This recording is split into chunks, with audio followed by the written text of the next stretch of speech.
Hello and welcome to another edition of Currently in Quincy. I'm Joe Catalano. On today's program, we will get an update from Kim Calvi of the Friends of the Thomas Crane Public Library about how they're coping during the pandemic. First, though, we check weather and news for you. Currently in Quincy, clearing skies, 60 degrees right now. We'll see increasing sunshine today. Not as warm as yesterday with highs only in the mid-60s. Tonight, the clouds and the fog will return. Lows will drop off into the mid-50s. That's how tomorrow will start, kind of gray and damp, but some sunshine will break. Later in the day, it'll be milder again tomorrow with highs near 70 degrees. For Sunday, lots of sunshine, a real feel of fall, brisk for sure, high only 50. Looks like some cool showers around here on Monday with highs Monday into the mid-50s. In the news today, City of Quincy reporting its first coronavirus-related death in more than 3 months. The death reported yesterday brings the total here in Quincy to 136. There were 7 new cases of the virus confirmed in Quincy yesterday. That brings the active case total to 72. But Quincy does remain in the yellow category on the state's risk assessment map. The Quincy City Council wants more information about a proposal to regulate short-term rentals through such agencies as Airbnb and VRBO. During a meeting this week, Ward 4 City Councilor Brian Palmucci expressed concern about how the regulations may impact people who depend on that rental income to support their families. That was causing a problem. And I feel as though this is the kind of thing that we do, and then we don't know the impact that it has on people until they realize what we did, right? And so, while I fully agree with this, and in fact, I drafted similar legislation a couple of years ago, but so I fully agree with the intent here. I just don't want our good intent to turn into bad action. So I guess what I'm trying to say is, I would like to see at least the numbers from Airbnb, and if we can get the property addresses, which again I think we should be able to, I would like to notify those folks of what we're talking about, because there may be perspectives in that group. I think we can all pretty much get the perspective of the aggrieved neighbor. We've all the ward councilors, and I'm sure the at-large councilors have gotten those calls.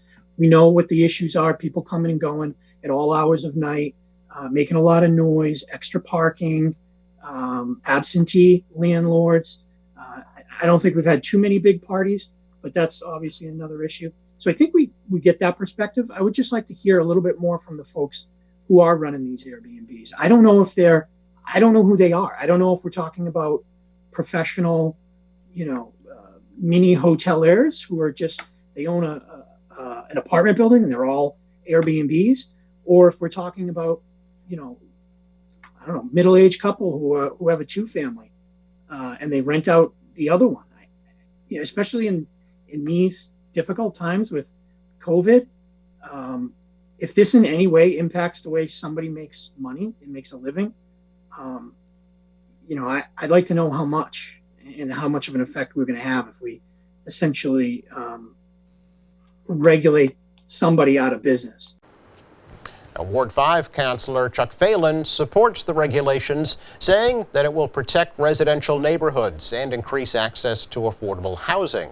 The proposal would require short-term rentals to register with the city, pay fees, and impose fines for any violations. Councilors Bill Harris, Dave McCarthy, and Brad Crowell also support the measure. 2 more public hearings will be held before a vote is taken. Quincy officials say that they're doing all they can to help small businesses survive during the pandemic. During a recent meeting where Councilor at-large Ann Mahoney requested an update on economic development in Quincy Center, the planning director Jim Fatsey said that they are prepared to help any business that wants to locate in downtown Quincy. Stop and Shop obviously is a big player in the city. The new the new supermarket in North Quincy. It requires you have to get these folks to own the land. That's what the folks you're talking about are looking for. So, we hear you, and we again, anything we can do to help, we will. We've heard this many times, and again, I like those stories as well. And hopefully, as we go forward, we'll get a chance to do some new things. But it's kind of beyond the recruiting capacity we have to have them come in. We will be the matchmaker anytime that someone comes in and is asking for additional space for something. So. And the Planning Board is helping small businesses apply for those new grants that were announced this week by Governor Baker. Mahoney expressed concern about vacant storefronts in new residential buildings in Quincy Center and said the city needs a post-pandemic plan to encourage more commercial and retail growth rather than focusing on new residential development. Quincy Health Commissioner Ruth Jones says that her department's doing all it can to ensure that Quincy businesses are complying with safety guidelines during the coronavirus pandemic. In an update to the City Council earlier this week, Jones said that most businesses are following the rules. I think the complaints have gotten a little bit better in the past probably 2 weeks or so, because I think people are doing what they should be doing. Hopefully, like you say, you see people going into stores. Most of them are getting used to wearing masks. People are watching about the stores are being very careful with the occupancy and things like that. But we're constantly enforcing it, going back and forth and enforcing it, and I think that helps. She did express concern about a recent uptick in cases, especially among younger people in Quincy, but said the virus is not spreading in the school system. She said with colder weather and the holidays approaching, it is important for people to continue wearing masks, social distancing, hand washing, and staying home if you're sick. Coming up, we will chat with Kim Calvey from the Friends of the Thomas Crane Public Library. That's next.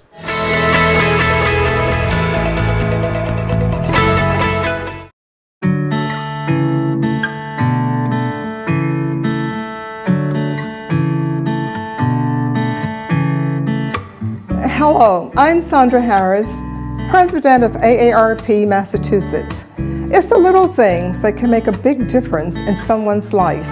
Giving someone a genuine compliment, making a surprise phone call to a loved one, helping an isolated neighbor get groceries. During the pandemic and beyond, it's important that we come together as a community to care for one another and to connect in these small but powerful ways. Visit aarp.org/reachoutma for ideas on how you can brighten someone's day.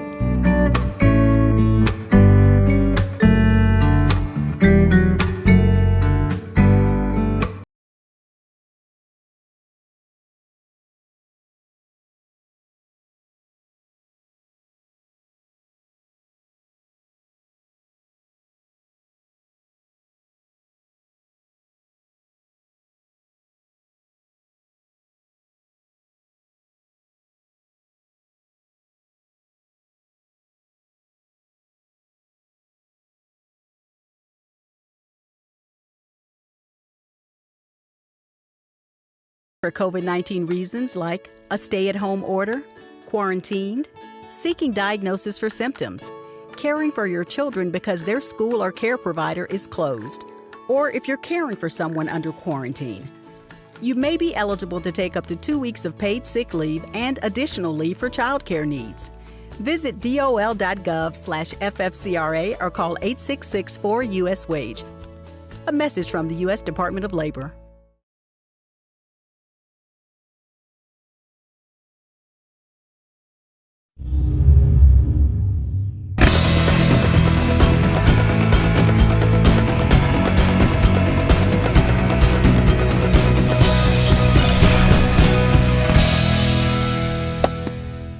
So we're checking back in with Kim Calvey from the Friends of the Thomas Crane Public Library to find out what's up. Hey, Kim. How are you, Joe? I'm doing okay. Here we are still virtually communicating, but happy to have the opportunity to do this at least. Yeah, thank you so much for inviting me back. I appreciate it. And the Friends appreciate it. The board appreciates it. The library appreciates it. our pleasure. We've been working closely with the library all through this pandemic to get programming on our channel, so folks can enjoy it, and also enjoy the library's breakout sessions online as well. So it's our pleasure to do that. Last time we chatted, the library was closed completely, so that's a little different now, right? Well, yes, we still. It's still closed. However, and I've been availing myself of this all summer long, is that we do have book pickup. So you can go on the website and you can reserve the books that you want, and then you get an email. I believe you get an email. You pick a time when you're going to pick up your books. You have an assigned time. And I believe it's a 15-minute window, and they confirm that via email. And you go to the library and you pick up your books, and it's very structured. You have to social distancing, wear your mask, 6 foot distancing. Somebody asks for your name, and they hand you your books. Very carefully slide the books across the table, and you get your books. And so we can't go into the sanctuary yet, but we can at least, get some takeaway, which is good. So, and they're having, the library is, just working with other libraries in the area too, to make sure that everybody has the books that they want. So there's a lot of sharing going on, which is great. Sure. And I know you can reserve some time to use the computers. Is that right? Yeah, that's new, I believe. Yep. Yeah. And we talked about that last week at the board meeting. And that's we're gingerly stepping back into that. And I'm sure we're going to get some everybody that has on the board that has availed themselves of that as well, has said good things about it. So so we're gingerly, slowly getting back to using the resources of the library effectively. But there's obviously still some caution. Oh, sure. Of course, with everything right now as we're moving forward here. Then Right. everything we should point out is it's just at the main branch, right? There's nothing happening at the branches. That's correct. Yeah. It's everything is still very arm's length. So yeah. So what's going on with the Friends? Well, all right. So I have a lot to share with you, and I have some notes here. So let's see. The first thing that I wanted to talk a little bit about was we've had we've been very busy with our online programs, which have been quite popular. I've got some numbers here to share with you. So excuse me if I do some reading. I don't want to misrepresent. So some of the programs that we've been funding, they're particularly popular. There was one called Irish History 101. And it was a presentation that was seen live by over 1,500 people. And since then has been viewed over 7,000 times. Wow, that's amazing. I know. Yeah. I know, right? So, the library is, continuing to be a good teacher to all of us, right? And then I love this. Another 250 people heard the history of women in Ireland. I did not avail myself of that, but to me, it's an interesting topic. And the fact that it got 250 listeners, that's good, right? Yeah, well, there's a very strong Irish heritage here in Quincy on the South Shore, certainly. So that's great. Yeah. Yeah. And the beauty of it is too, is that it's like, it shows that people are curious, that they're looking for other ways to learn and to, appreciate history and culture. And I've said this before when I've met with you, that's part of what the library offers. The library is always such a wonderful sense of community in what it offers. And our online programs are certainly underscoring that with these programs, like what I just mentioned. And then let's see, there was another one here, Del Case's music history and guided listening programs, which have been seen. I love this number. Listen to this, seen by over 35,000 people. What? That's a town. That's an entire town. Exactly. Who knew we were all such music lovers, right? So, music great. history. Yeah. It shows that the library has its ear to the ground in terms of what people are interested in wanting to learn, to know a little bit more about. Just like the library constantly is looking for things to teach us and share with us and enrich our lives. That's what the library does. I think it's great. I think it shows people too are looking for a diversion from what's going on in reality every day. So things for like sure. like the cooking programs and the music shows and the Mhm. history. I think they're just great ways to, improve our mental health too. Oh, for sure. I mean, and that's paramount, right? For what it's worth, I subscribe to Boston Magazine, and the latest issue, I don't know if anybody has seen it. I know I certainly have, but the cover is a dark cloud, and it talks about feeling blue because of the pandemic, right? So, that's certainly true. I think we've all had it up to here, and there's no end in sight. But in the meantime, the library is doing its part to nourish us. Yeah, absolutely. Keep us mentally stimulated and interested. And the music history I found that astonishing, that number of people. And then obviously we've had cooking shows, which that's interactive, right? I mean, people can actually not just listen and take it in, but they can learn something from it. Sure. And when you go to the grocery store, in your hazmat outfit, right, you can buy the ingredients you need, and you can try this at home. So the library continues to take care of us. So I thought that was I just think that's fantastic. Those are just some of the programs that we've had. We've got some other programs coming up next month, which blew me away. I love this one. In November, we have the first of two, get this, Bollywood funk dance classes. Okay, I am stymied by that. I don't know what that means, Kim. Must be a generational thing. Probably, right. I mean, I think Bollywood, I think of India, but I'm like, I don't want to make a prejudicial assumption here. So I don't know, but it says for all ages, okay, fine. Again, it's all ages. I guess I'll tune in just to see what it's like. And then I love this. On November 17th, the next day, there's a history program on 1620, the first year of contact. Oh, okay. Yes, that's with Chris Daly, I think. Yeah, is it? Okay. I think it might be. I think you're right.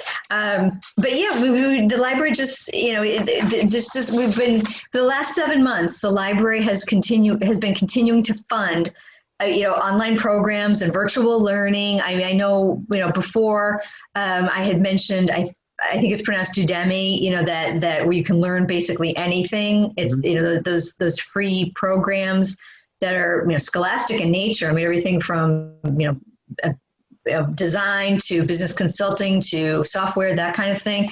I mean, a wide array of anything a person could put their mind to that they might want to learn. And, again, for mental stimulation. And why not increase your own personal worth and value, right? Avail yourself of what the library has to offer. Yeah, put your extra time to good use. Certainly it's a great time to do some soul searching, some self-improvement, or even find a new hobby.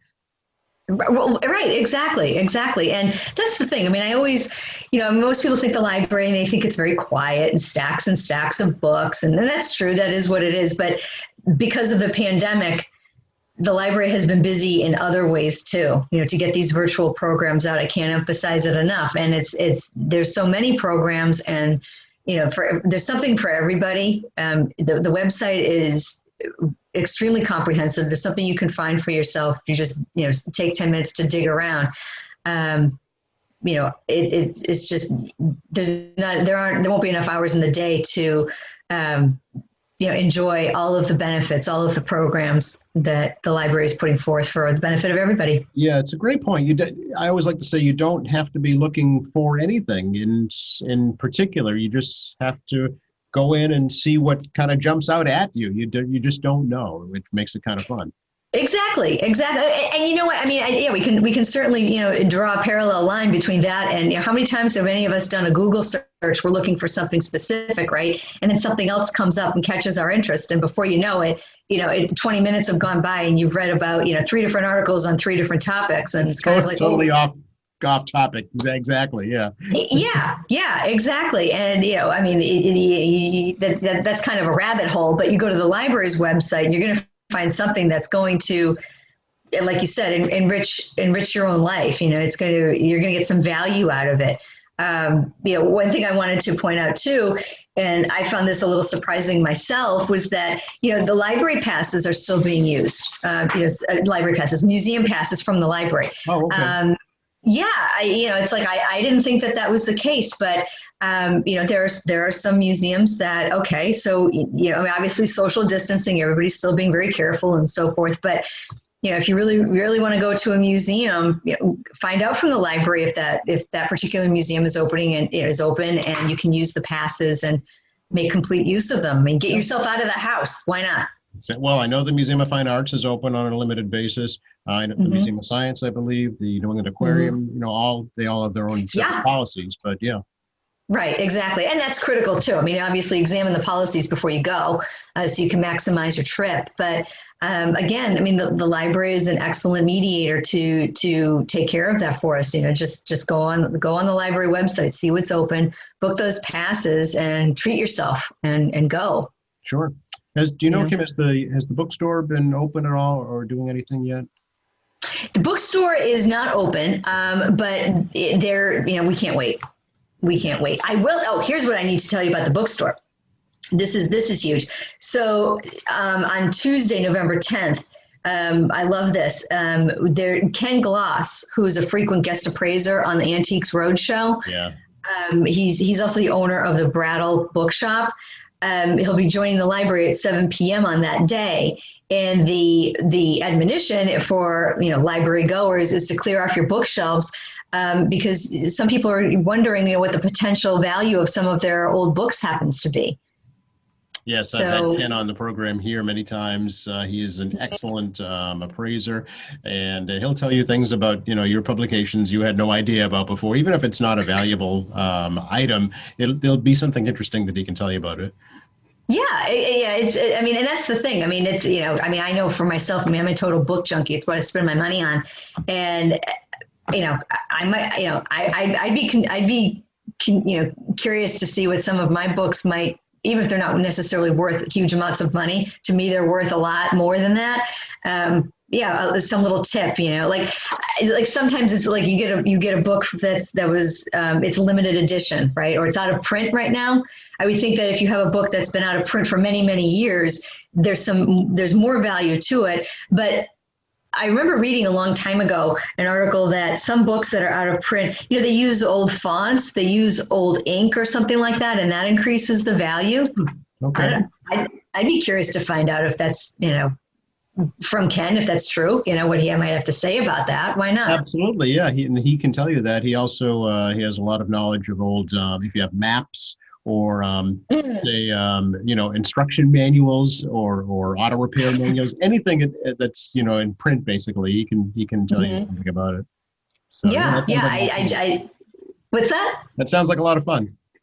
Oh yeah. I mean, I think it would just be interesting because the library is going to provide you with an expert in their particular field that's going to provide value to what you as a consumer, as a library goer, is something that you didn't know before, and you're going to be enriched for the experience. Yeah. Again, I think that that's a huge part of that's what the library, I don't want to say aims to do, but it certainly accomplishes that every single time. Sure.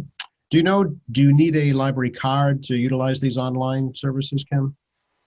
I don't believe you do. But I know I have one. So it always, every time I do, I end up getting something from the library. So I use my card. But I think that, like, for example, I think the Udemy, those classes, I don't think you do. Okay. All right. And if you do, it's pretty easy to get one, right? Oh, yeah, absolutely. Yeah, absolutely. And I mean, honestly, getting anything from the library is pretty easy. The library card, I mean, there's we've got our upcoming membership drive, the Friends do, and if you wanted to fill out an application, we have physical applications in the library, but the library is closed. So you can go on the Facebook page, you can go on the website, and you can fill that out. Everything, that's the thing with the library, Joe, everything's given to us. It really is, the library does push. We, push a lot. And, as far as push-pull technology, all we have to do is just pull a little bit, and the library gives us so much. So, yeah, I mean, if you don't have a library card, I've said this before, why wouldn't a person want a library card? I mean, Right, because there's then no downside to it, exactly. right, there's no downside to it. It doesn't cost you anything, and you will get more. I mean, sure, there are some programs that probably don't require a library card, but like if you have one, why would you want to limit yourself without it? So I know the staff is available. They're online. They're on the phone because they're in the building. right, Staff, Yep. so you can call. So they're very accessible. You can leave a message and they'll call you back. So they've really tried as hard as they can to open the lines of communication for the community. yeah, absolutely. I mean, I had to go pick up some books that I had reserved, right? Because that's how we're getting books from the library these days, right? Curbside pickup, and like I said, you have your slotted time, and I couldn't make it, so I sent an email, and I figured I was going to get like an automated reply. Somebody, a human being, a person, said, "Oh, sorry, you can't make it. Not a problem. Choose another time. Your books will be here waiting for you. Have a great day." I was just like, that's like, I don't know. I mean, you call other companies and it's, the 1-800 number, and, it's choose one for this language, pick two for that language. And you still get an automated, tape recording telling you what you need to do. Yeah. And I just thought, great leave it to the library to always keep it personal. personal service. Yeah, exactly. Yes, So exactly. Have the friends been meeting virtually through this time? We've all been meeting. Yes, all of our meetings are virtual. And everybody is prompt and participates in our meetings, and everybody is always, that's one of the draws of being a member of the Friends, being on the board, is that everybody who's on those membership committees of one sort or another loves the library, believes in what we promote within the community. Mm-hmm. So everybody shows up for the meeting, always has good things to say, great ideas to share. About what we can do to promote the library as a group, individually. There's no, there's no downside. So yeah, we've been meeting virtually and once a month, and we're all anxious for the library to open. We're all anxious to actually see each other face to face personally, but we're still managing to take care of business virtually. Sure. Do you know, Kim, is the renovations at the North Quincy branch still going on during this time, or they were about complete, I recall? That's probably still true. I don't know. Okay. Just curious. I'll have to check Yeah. with the TV about that. Have the Friends made any post-pandemic plans? Either, I don't know, some kind of celebration or fireworks or something. Right. Well, I wouldn't rule it out, but that hasn't come up officially. Okay. Last week's meeting, we're all dying for the library to open again. We really can't wait. We don't know when that's going to be. I honestly can't even pinpoint a date. I don't think it won't be next Tuesday. I'll tell you that. But we're, as far as events, we aren't really talking about that.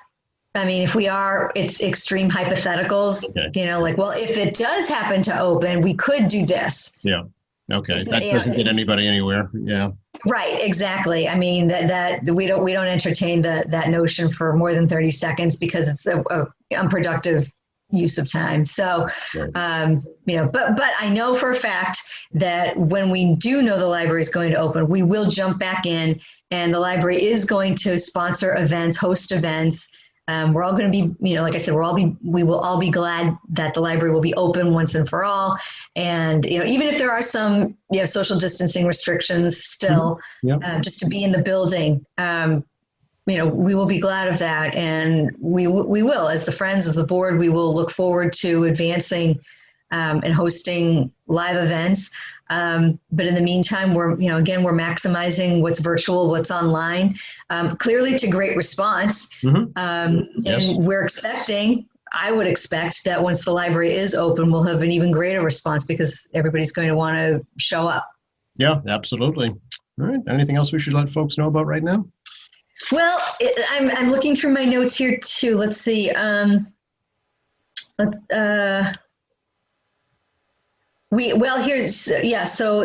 Tonight, this Thursday evening, the Friends are paying for the closed captioning for the Brave Spaces conversation about social justice focused on Black Lives Matter. So that's something that has obviously been in the news. So that's something that's something that people can tune into tonight too. Figured I'd save that for last.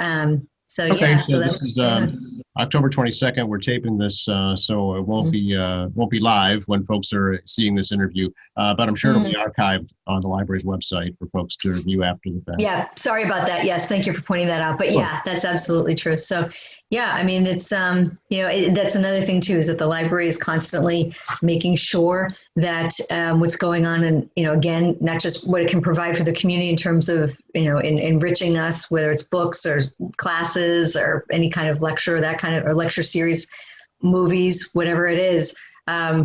We're also reviewing important topics that appear in the news and how it affects what's going on in the community too.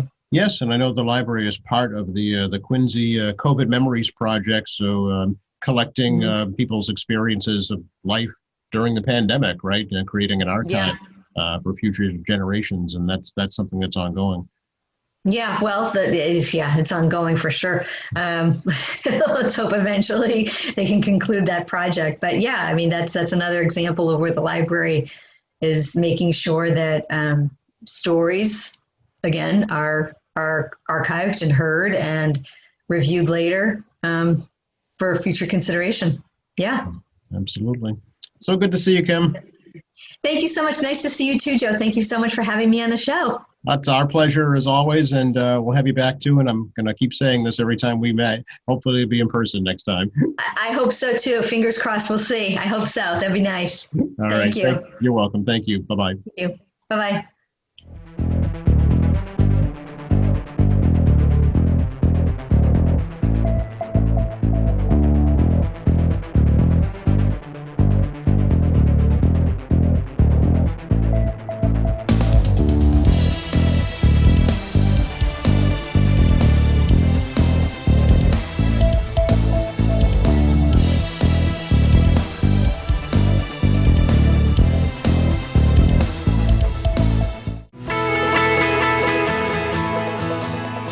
Recapping the weather forecast for you for the rest of the day today. Increasing sunshine. Temperatures will climb into the low 60s, maybe the mid 60s this afternoon. The fog and the clouds return tonight. Lows drop off into the low to mid 50s. Tomorrow starts out kind of gray and we'll have a lot of clouds, but it will be warmer. High tomorrow near 70 degrees. Sunday, lots of sunshine, crisp day with a high 50 and some cool rain around here on Monday with highs in the mid 50s. Special thanks going out to Kim Calvi from the Friends of the Thomas Crane Public Library for joining us today. Thank you to our crew, and thank you for watching. And a reminder, do participate in the Quincy COVID Memories Project. Share your life experiences here in Quincy during the pandemic. Send in your videos, your photos, your stories, other reflections to quincyculturalmemory.com, or you can mail them to the Thomas Crane Library, attention local history, at 40 Washington Street, Quincy, 02169. And don't forget, visit our website, qatv.org. You'll find our latest programs, news and information, fall sports, information about online classes, video on demand, and live streaming.